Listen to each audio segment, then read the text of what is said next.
Ovo je Filip. U parku je primijetio usamljenog psa. Hej, prijatelju, trebaš li prijatelja? Upitao je. Pas je mahao repom, bio je to početak prijateljstva. Filip je odveo Bruna kući. Treba ti lijepo kupanje, rekao je veselo. Bruno je skočio u kadu punu sapunica. Nakon kupanja, Bruno je bio čist i sjajan. Sad si najljepši pas, pohvalio ga je Filip. Sljedeći dan, Filip je stavio Bruni crvenu ogrlicu. Idemo na šetnju. Bruno je mahao repom. Šetali su kroz kvart zajedno. Susjedi su im se smiješili. Filip se osjećao ponosno, imao je najboljeg prijatelja. U parku, Filip je bacio žutu loptu. Donesi, Bruno. Bruno je potrčao brzo kao vjetar i donio loptu natrag. Igrali su se satima. Druga djeca su došla gledati.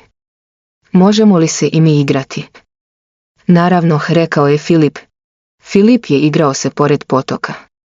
Odjednom kamiončić je pao u vodu. Filip je bio zabrinut, ali Bruno je vidio, bez razmišljanja, skočio je u vodu i donio kamiončić natrag. Hvala ti, Bruno. Ti si pravi heroj.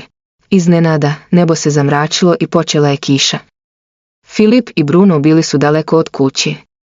Filip je skinuo svoju jaknu i pokrio Bruna. Neću da se prohladiš. Trčali su zajedno kroz kišu. Prijateljstvo znači brinuti se jedno o drugom. Sljedeći dan, Bruno nije bio dobro. Ležao je tužan na svojoj posteljici. Filip je bio zabrinut.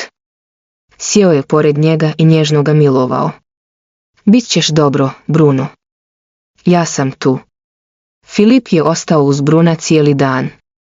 Prijatelji nikad ne ostavljaju jedni drugi. Nakon nekoliko dana, Bruno je bio bolje. Skočio je i lajao veselo. Filip je bio toliko sretan.